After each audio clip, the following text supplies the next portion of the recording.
आज बिपरजॉय गुजरात के तट से टकराएगा। अभी तक 260 किलोमीटर दूर है बिपरजॉय।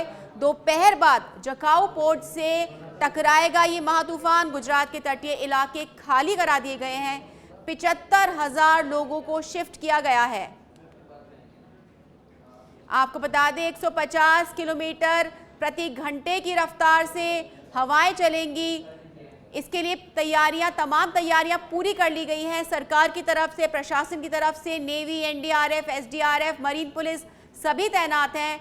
75,000 लोगों को एक सुरक्षित स्थान पर पहुंचा दिया गया है। आपको बता दें 260 किलोमीटर दूर है बिपरजॉय। लैंडफॉल से कुछ घंटे दूर है। जखाऊ जो लैंड है, जखाऊ पोस्ट किनारे के ऊपर ये लैंडफॉल करेगा। दोपहर में इसके लैंडफॉल करने की संभावना जताई जा रही है। इंडियन मीटरोलॉजिकल डिपार्टमेंट के हिसाब से 150 किलोमीटर प्रति घंटे की। और आपको दिखा रहे हैं लाइव तस्वीरें मुंबई से, जहां पे समंदर तूफान पर दिख रहा है। समंदर उफान पर है। हाई टाइड जैसी स्थिति बनी हुई है। आपको बता दें इस तूफान के चलते, बिपरजॉय के चलते आप देख सकते हैं किस तरह से जो समंदर का स्तर है ये ऊंचा दिख रहा है। किस तरह से जो ये लहरें हैं ऊपर की तरफ आ रही हैं। इसका असर दिखने लग गया है। देश के तमाम शहरों में इसका असर देखने को मिल रहा है। खासतौर से जो तटीय क्षेत्र है वहां पर इसका भारी प्रभाव होने की आशंका जताई जा रही है। ऐसे अंदेशा लगाया जा रहा है कि बिपरजॉय, जिसका नाम अपने आप में डिजास्टर है, जिसका नाम विपदा है, बड़ी तबाही लेकर आ सकता है, जिसको लेकर प्रशासन और पुलिस और व्यवस्था पूरी तरह से माकूल कर दी गई है। आप देख सकते हैं समुद्र में तूफान है। मुंबई की लाइव तस्वीरें हैं। मुंबई में लोग खड़े हुए हैं और वहां पर भी सुरक्षा के पुख्ता इंतजाम कर दिए गए हैं।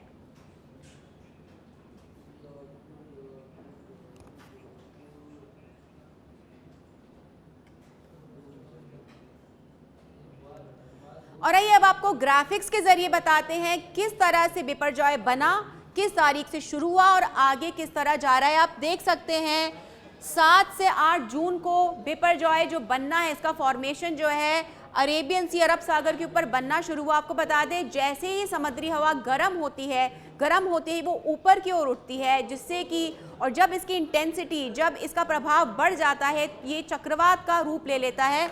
आप देख सकते हैं 10 जून को जो है इसने चलना शुरू किया। ये जो लाइनें इस तरह से जा रही हैं, हवा ऊपर उठ के एक प्रेशर क्रिएट कर रही थी, जिससे कि हवाएं ऊपर उठ रही थी। आपको एक बात यहाँ बता दें, इसका मुख्य कारण जो है, जो अक्सर जिसके बारे में लोग बात करते हैं, हमारे मंत्री ने बात करते हैं, प्रधानमंत्री बात करते हैं, देश विदेश में चर्चा होती है, वो है ग्लोबल वार्मिंग। समुद्र का जो टेम्परेचर है वो लगातार बढ़ रहा है, हवाएं बढ़ रही हैं और इस तरह से ये एक प्रेशर क्रिएट करता है जो आगे चलकर चक्रवात का रूप ले लेता है। अगर आप देखें गौर से तो 10 जून से बनना शुरू हुआ और आगे चलते चलते चलते 14 जून तक इसका प्रभाव जो है पूरी तरह से साइक्लोन में बदल गया। ये एक एक्सट्रीम ट्रॉपिकल साइक्लोन कहा जा रहा है इसको, जिसका असर तटीय क्षेत्रों में देखने को मिल रहा है। गुजरात में लैंडफॉल मिलेगा, साथ में राजस्थान के सीमावर्ती जो क्षेत्र हैं वहां पर भी इसका असर देखने को मिल सकता है। आपको बता दें पाकिस्तान में भी इसका प्रभाव रहेगा। भारी तूफान है, भयंकर तूफान है। और आप देख सकते हैं यहाँ 10 जून से बनना शुरू हुआ, 12 जून को ये बन चुका है। गुजरात के जूनागढ़, बोटाड, देवभूमि, द्वारका, पोरबंदर, मोरबी, यहाँ पर इसका भयानक असर देखने को मिल सकता है। जो कच्छ है, कच्छ की घाटी है, रन ऑफ कच्छ है, यहाँ पर आप देख सकते हैं किस तरह इसका असर आ रहा है। सीधा असर इसका यहाँ आ रहा है जो आगे बढ़ के राजस्थान की ओर जाएगा। राजस्थान के सिरोही, प्रतापगढ़, भीलवाड़ा, पाली, इस तरफ इसका असर देखने को मिलेगा। आपको बता दें कि सिरोही में भारी बारिश हो चुकी है, पाली में बारिश शुरू हो चुकी है और आगे जैसे जैसे ये बढ़ेगा इसका प्रभाव हमें देखने को मिलता रहेगा। आपको बता दें फिलहाल जो है शाम को 4 बजे आसपास इसका लैंडफॉल होगा, यानी कि ये तटों से टकराएगा, जिसे हम लैंडफॉल कहते हैं। 150 किलोमीटर प्रति घंटा की रफ्तार से हवाएं चलेंगी, तूफान आएगा। आपको बता दें फिलहाल ये गुजरात से तकरीबन 240 किलोमीटर दूर है। जैसे जैसे ये प्रभाव क्षेत्र के पास आएगा ये और भयानक होता जाएगा और भारी होता जाएगा और जैसे ही लैंडफॉल करेगा यहाँ पे तबाही होने की आशंका है, जिसके चलते 75,000 लोगों को सुरक्षित स्थानों पर पहुंचा दिया गया है। आगे जैसे जैसे ये बढ़ेगा, कुछ घंटों का असर लेकर के गुजरात के आगे बढ़ेगा, राजस्थान की तरफ आएगा। तो जो राजस्थान के सीमावर्ती क्षेत्र हैं जो गुजरात की सीमा पर आते हैं, उनके ऊपर भी हमें भारी असर देखने को मिल सकता है। आपको बता दें इसका असर शुरू हो चुका है। मौसम में बदलाव लोग महसूस कर रहे हैं। बिना मौसम के बारिश जो है आ रही है, जो तपन से तो राहत मिल रही है, लेकिन बारिश और आंधी तूफान शुरू हो गए हैं। अक्सर ही देखने में आता है कि जब भी तूफान उठते हैं तो राजस्थान में धूल भरी आंधी चलती है, लेकिन इसमें सिर्फ हवाएं चलेंगी, तेज हवाएं चलेंगी। पेड़, इलेक्ट्रिसिटी पोल, टीन शेड, कुछ भी उड़ सकता है। आप आगे चलेंगे, देखेंगे सिरोही, प्रतापगढ़, चित्तौड़गढ़, पाली, भीलवाड़ा, टोंक और फिर ये आगे बढ़ेगा और धीरे धीरे पूरे राजस्थान में इसका प्रभाव हमें देखने को मिलेगा। जो इसकी हवाओं की रफ्तार है, जो 150 किलोमीटर प्रति घंटा बताई जा रही है, इस तरह की हवाएं चलेंगी। इस तूफान में मिट्टी नहीं उड़ेगी, लेकिन तेज हवाएं चलेंगी जो कि काफ़ी नुकसानदायक हो सकती हैं। सभी लोगों को सचेत रहने की ज़रूरत है। अगर हम बात करें IMF की, इंडियन मेट्रोलॉजिकल डिपार्टमेंट की, मौसम विभाग की, तो इन्होंने कल ऑरेंज अलर्ट जारी कर दिया था, यानी कि हमें तत्पर और सावधान रहने की ज़रूरत है। खतरा है, लेकिन आज रेड अलर्ट बताया जा रहा है आज के दिन, जिसका मतलब है कि ये वाकई भयावह है और डरावना है, जिससे जान माल को खतरा हो सकता है। कल जो है ये 280 किलोमीटर दूर था, आते आते आज ये मात्र 240 किलोमीटर दूर रह गया है। आप देख सकते हैं ये इस तरफ आएगा। द्वारका, पोरबंदर, जूनागढ़, मोरबी, गुजरात के इन जिलों पर असर करना शुरू हो गया है। वहाँ हवाएं चल रही हैं, बारिश हो रही है। और जैसे जैसे आगे राजस्थान की तरफ बढ़ेगा, राजस्थान के सिरोही, सीमावर्ती क्षेत्र प्रतापगढ़, चित्तौड़गढ़, पाली, इस क्षेत्र में इसका तूफान रहेगा, इसका असर रहेगा। भारी वर्षा हो सकती है, बारिश हो सकती है, तूफान आ सकता है। अक्सर राजस्थान में जब भी तूफान आता है हम देखते हैं धूल भरी आंधियां चलती हैं, लेकिन इसके प्रभाव के चलते तेज बारिश होगी, तेज हवाएं चलेंगी। 150 किलोमीटर प्रति घंटा की रफ्तार से हवाएं चलेंगी। अमूमन ये देखा जाता है कि यदि हवाओं की रफ्तार 60 किलोमीटर से ज़्यादा हो तो भी तूफान कहा जाता है, लेकिन यहाँ पे दोगुनी रफ्तार से हवाएं चलेंगी, 150 किलोमीटर प्रति घंटा। फिलहाल जो ये तकरीबन 240 किलोमीटर दूर है गुजरात से, और शाम को 4 से 8 बजे के बीच में अब 200 किलोमीटर, ताज़ा अपडेट के अनुसार सिर्फ 200 किलोमीटर दूर रह गया है लैंडफॉल से। गुजरात के इस तट से मात्र 200 किलोमीटर दूर रह गया है। IMF के हिसाब से शाम 4 बजे आसपास ये लैंडफॉल करेगा, तटीय क्षेत्र को हिट करेगा और अपना भयावह रूप गुजरात में दिखेगा। उसके बाद में जैसे जैसे ये आगे बढ़ेगा और राजस्थान की तरफ आएगा। और हमारे साथ में विभिन्न क्षेत्रों से लाइव संवाददाता जुड़े हुए हैं। सबसे पहले हम बात करते हैं कन्हैया लाल से। कन्हैया लाल, किस तरह का मौसम है फिलहाल, क्या चल रहा है बाड़मेर में?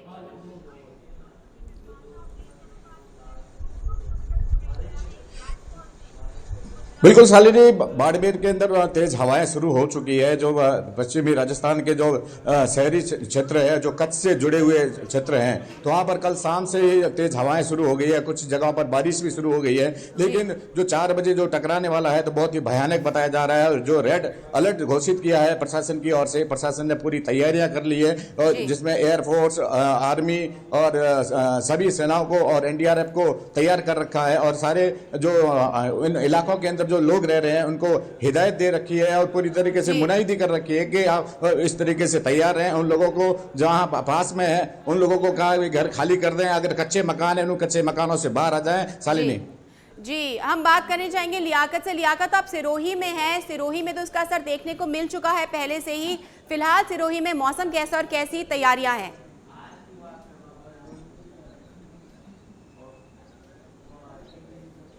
को लेकर जिस प्रकार से प्रशासन, मौसम विभाग ने अलर्ट किया, उसको लेकर प्रशासन भी पूरी तरीके से सतर्क है, अलर्ट है।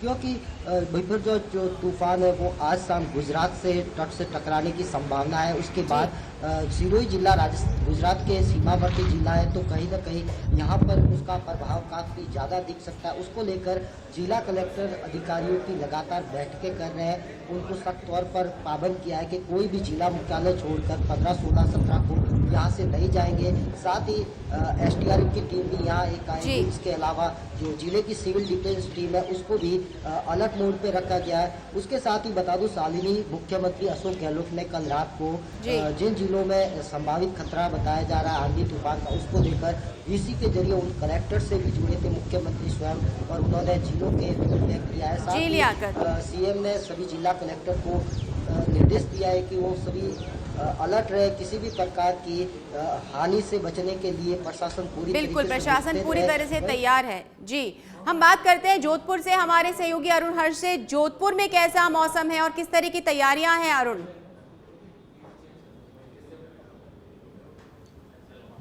शालिनी, मैं बताना चाहूँगा, अगर बात की जाए मौसम की तो सुबह से लुका छिपी चल रहा है। बादल आ रहे हैं, जा रहे हैं, हवाएं है जो थोड़ी कम स्पीड है, लेकिन हवाएं भी ठंडी चल रही है, क्योंकि आम दिनों में गर्मी रहती है लेकिन हवाएं भी चल रही है और जो बादल है वो छाए हुए हैं, तो थोड़ा सा कह सकते हैं हल्का हल्का असर जोधपुर में मौसम को लेकर दिखाई दे रहा है। जी, प्रशासन बात की किस करेंगे तरह की- अलर्ट जी। को लेकर। अलर्ट को लेकर कल संभागीय आयुक्त, जिला कलेक्टर, तमाम अधिकारी जी, मुख्यमंत्री के साथ जिस तरह से वीडियो कॉन्फ्रेंसिंग हुई थी, उसके बाद में कलेक्टर ने रात को भी अपील जारी की थी। हालांकि परसों भी एक बैठक की थी और कल भी इस तरह वीडियो अपील जारी की है जोधपुर शहरवासियों के लिए, जहां बात करें जिस तरह से बिपरजॉय जोधपुर, पाली, नागौर, बाड़मेर और जालोर में इसका बड़ा असर देखने को मिल सकता है। तो तमाम जो जिले हैं उन जी। प्रशासनिक अधिकारियों को अलर्ट रहने के और उनकी छुट्टियां निरस्त कर दी है। तो कह सकते हैं प्रशासन पूरा अलर्ट मोड पर है। बिल्कुल। और अगर चक्रवात आएगा तो उसके लिए लोगों से भी सावधानी बरतने की अपील जिला जी, कलेक्टर और आप तीनों संभागीय से आयुक्त ने मैं की है। जानना चाहूंगी, आप तीनों सहयोगी से ही जानना चाहूंगी कि प्रशासन ने अपनी तैयारियां कर ली हैं एसडीआरएफ की, लेकिन जो मार्केट है, ऑफिसेज हैं, जो लोग घरों के बाहर जाकर काम करते हैं, स्ट्रीट वेंडर्स हैं, अलर्ट जारी कर दिया गया है। किस तरह की एडवाइजरी दी गई है प्रशासन की तरफ से लोगों के लिए, एक एक करके बताएं। हम शुरू करते हैं कन्हैया लाल से। कन्हैया लाल, बताएं।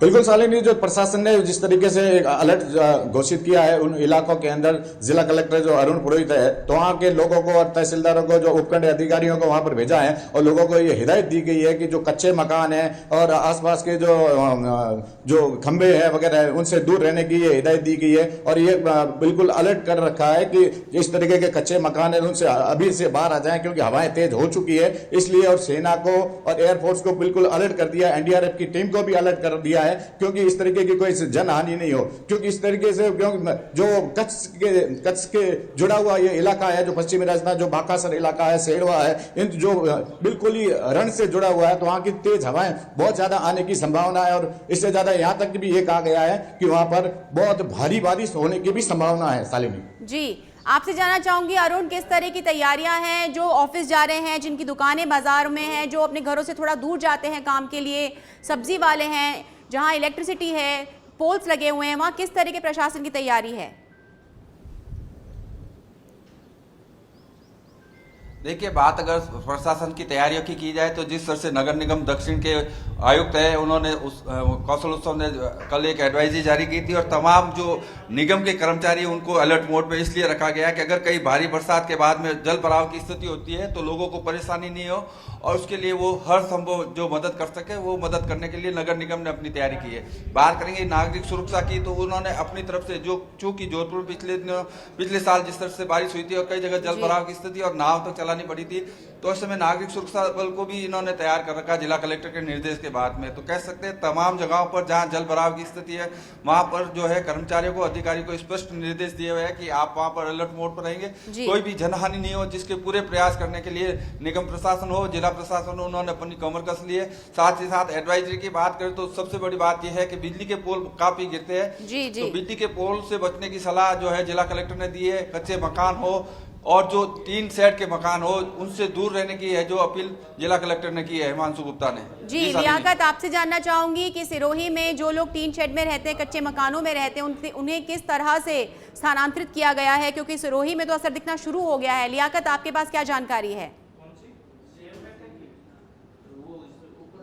सिरोही जिला कलेक्टर डॉक्टर भवन लाल ने आम जन के लिए पहले ही एडवाइजरी जारी कर दी थी, जिसमें उन्होंने बताया था कि आम जन अगर बेहद जरूरी हो तभी चेतावनी के दौरान बाहर निकले, साथ ही बड़े बड़े पेड़ों के पास खड़े ना रहे, बिजली पोल के आसपास न रहे और खासकर कच्चे टीन सेट के जो मकान है उनको घरों में रहने के अलावा घरों को छोड़ने की अपील की गई है। साथ ही प्रशासन इस चक्रवाती तूफान के अलर्ट को लेकर काफ़ी मुस्तैद है। वहीं कल शाम से ही हवाओं का दौर शुरू हो गया। आज सुबह माउंट आबू की बात करें तो वहाँ पर भी तेज हवाएं चल रही थी, तो यानी अभी तक तूफान गुजरात से टकराया नहीं है, उससे पहले यहाँ पर असर दिख रहा है, तो इससे जाहिर अंदाज़ा लगाया जा सकता है कि ये तूफान किस प्रकार से आ सकता है और तेज हवाएं चल सकती है। जी, आप तीनों से जानना चाहूंगी, जब ये हवाएं चलती है तो अक्सर इस तरह की खबरें सामने आती है कि इलेक्ट्रिसिटी पोल उखड़ गए, शॉर्ट सर्किट हो गए, आग लग गई। विद्युत विभाग का अपने आप में एक बहुत महत्वपूर्ण रोल है सेफ्टी में।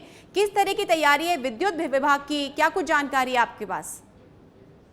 एक एक करके अरुण हर्ष आपसे शुरू करते हैं। जोधपुर में किस तरह से जो बिजली विभाग है वो सतर्क है, क्योंकि इलेक्ट्रिसिटी पोल्स गिर जाते हैं, शॉर्ट सर्किट की आगजनी की घटना होने की आशंका रहती है, किस तरह की तैयारी है?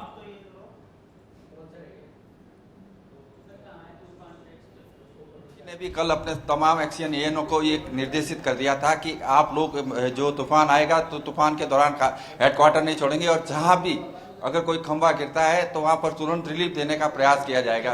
इसके साथ साथ बात करेंगे पुलिस की भी, क्योंकि पुलिस की भी एक बड़ी भूमिका है इस तूफान में लोगों की मदद करने के लिए।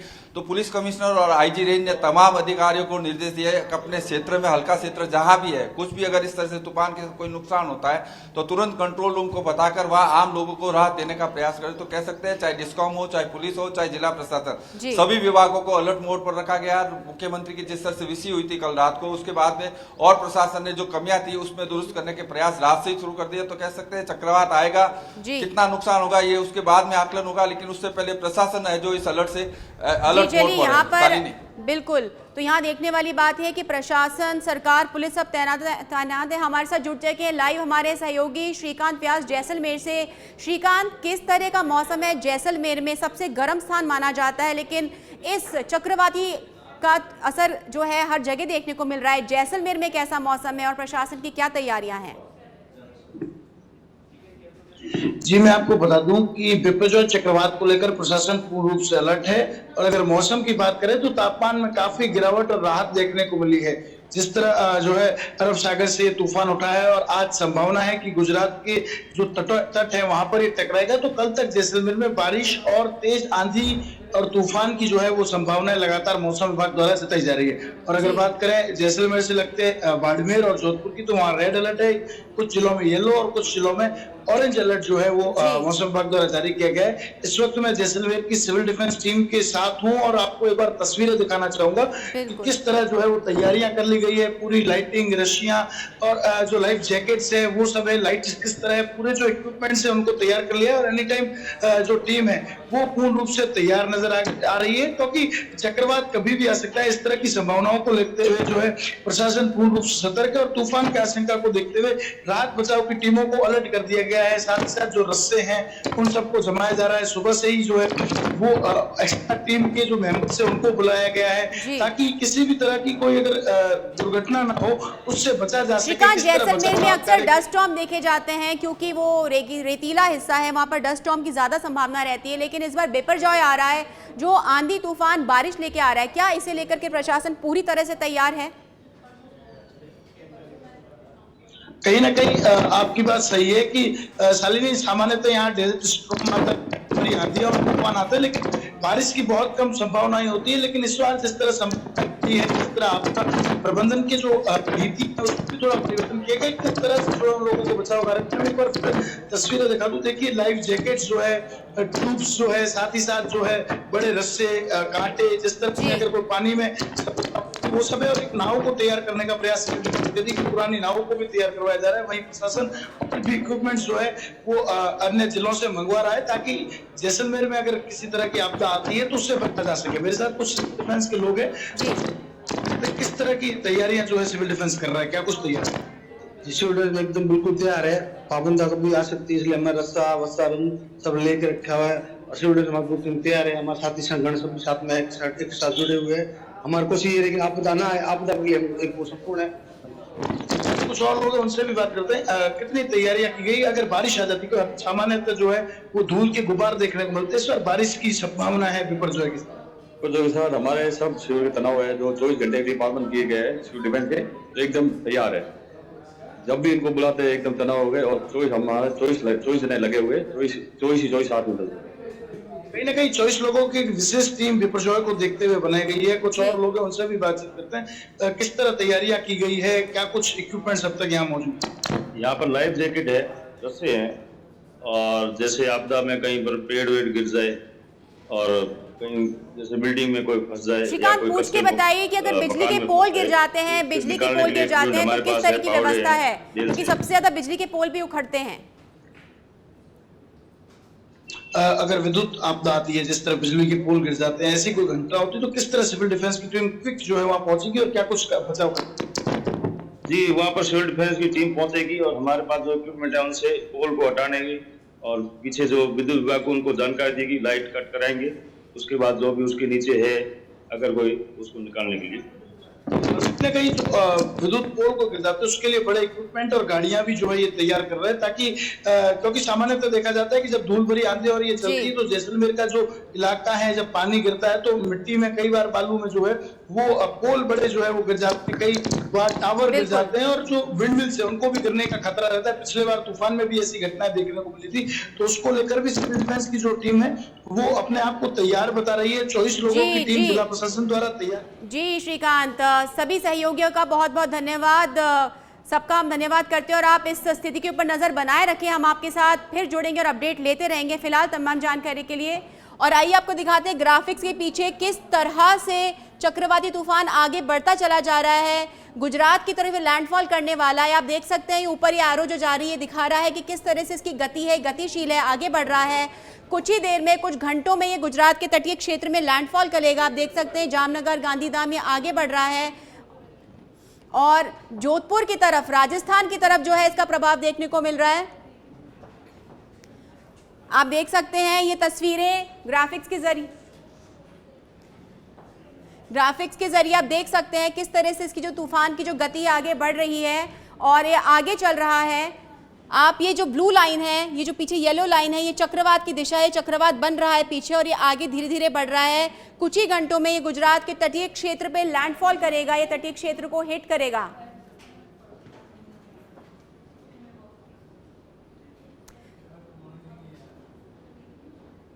आप देख सकते हैं लहरें आगे बढ़ रही हैं, लेकिन हमारा देश जो है इसके लिए तैयार है, तटीय क्षेत्र इसके लिए तैयार है। बिपरजॉय की आहट को देख के एनडीआरएफ, प्रशासन, सरकार, केंद्र सरकार सभी ने इसके ऊपर नजर बनाई हुई है। बिपरजॉय जो एक महा तूफान है, इसमें हवाएं 150 किलोमीटर प्रति घंटे की रफ्तार से चल सकती हैं, लेकिन लोगों ने यहाँ पे तमाम तैयारियां कर रखी हैं।